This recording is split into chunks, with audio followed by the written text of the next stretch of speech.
தினம் ஒரு சுவடுகள்ல மீண்டும் நிறைய தீர்க்கதரிசிகள்லாம் எவ்வளோ விஷயங்களை பகுத்து அறிஞ்சு சொல்றாங்களோ இல்ல பல பல பாட புத்தகங்களை கற்றிருந்து சொல்றாங்களோங்க.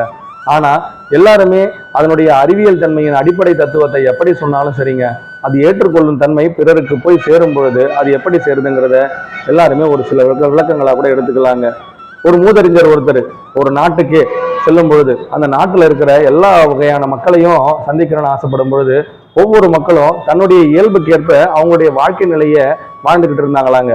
ஆனா சில காலங்கள் கழித்து அந்த மக்களுடைய இயல்பு தன்மை மாறுறதுக்கு ஒரு சில வகுடுகளும் காரணமா இருந்ததாங்க.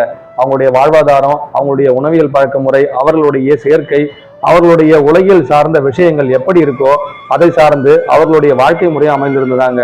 உதாரணமா சொல்லணும்னா மாடுகளை மேய்க்கிறவங்களா இருக்கிறவங்க, சில தொழிலை செய்யறவங்களுக்கு ஏற்ப ஒவ்வொருத்தரும் இப்படி வாழ்ந்துகிட்டு இருக்கிறத அவர் வித்தியாசமா அறிஞ்சாராங்க. ஆனா ஒரே ஒரு விஷயத்தை மட்டும் அவர்களுக்குள் ஒன்றுபட்டு இருந்ததை மட்டும் கண்டுபிடிச்சாராங்க.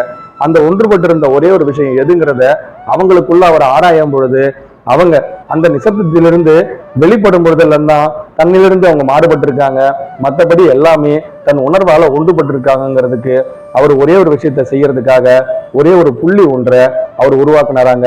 அந்த புள்ளியில 3 கோலங்களை ஏற்படுத்துறதுக்கான காரணத்தையும் உருவாக்கி அவங்க 3 கோலங்களா எப்படி பிரிஞ்சிருக்காங்கிறதையும் தனக்குள் இருந்து அந்த சத்திய வாக்கின் அடிப்படை தத்துவத்தை அவங்களுக்கு கொடுக்கணும்னு ஆசைப்பட்டாராங்க.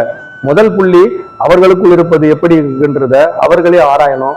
2வது புள்ளி தன்னை இயக்கிற சக்தி எதுங்கிறதையும் அவங்க ஆராய முற்பட்டாங்களாங்க. 3வது புள்ளி அதன்படி அவர்கள் நடந்தால் அவர்கள் வாழ்க்கையும் இன்னும் மேம்பட்ட அழகு பெறுங்கிறதையும் உணர்த்தணும்னு ஆசைப்பட்டாராங்க. இப்ப 3 புள்ளிகளையும் அவர் நேர்கோட்டில் இயக்கும்போது மக்களின் செயல்படும் தன்மை ஒவ்வொருத்தருக்குள்ளேயும் மாறுபட்டு இருந்தாலும் அவர்கள் ஒரே ஒரு விஷயத்தால மட்டும் ஒன்றுபட்டு இவரை நோக்கி பயணிச்சாங்களாங்க. பயணத்துல பல அனுபவங்களையும் கத்துக்கிட்டாங்களாங்க. கத்துக்கிட்ட ஒவ்வொரு விஷயத்திலையும் தனக்கான அனுபவத்தின் முழு நியதியை யார் ஒருவர் தனக்குள் இருந்து தராரோ அவர்தான் இவை அன்றுக்கும் அதிபதி, அவரே நம்மளை ஆள முடியும்னு நினைச்சுக்கிட்டு பயணித்த அனைத்து மக்களுமே புரிந்து கொள்ள இவர் அப்பதான் முதல் விஷயமா ஒன்று சொன்னாராங்க. உங்களை இயக்குபவன் நான் என்றால் அந்த நானே உங்களுக்குள் இருந்து மறு சுவராய் தெரிவேன். உங்களுள் இருந்து அது வெளிப்படும் பொழுதெல்லாம் நீங்கள் அனைவருமே உங்களை நிராகரபாணியாய் இருந்து கொள்ளுங்கள், உங்களுள் நான் வெளிப்படுவேன்னு சொன்னாராங்க.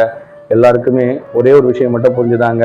ஒவ்வொருவருமே தனக்குள் ஒரு விஷயத்தை எடுத்துக்கொண்டு அதன்படி இந்த உலகத்தையும் ஆளலாம்னு நினைக்கிற ஒவ்வொருத்தருக்குள்ளேயும் தன்னுள் இருந்து ஒரு விஷயம் தன்னை இயக்குவது எதுவோ அதுவே உலகத்தை ஆளுகிறதுங்கிறத முழுமையா அர்ப்பணம் செஞ்சு கொடுத்தாராங்க.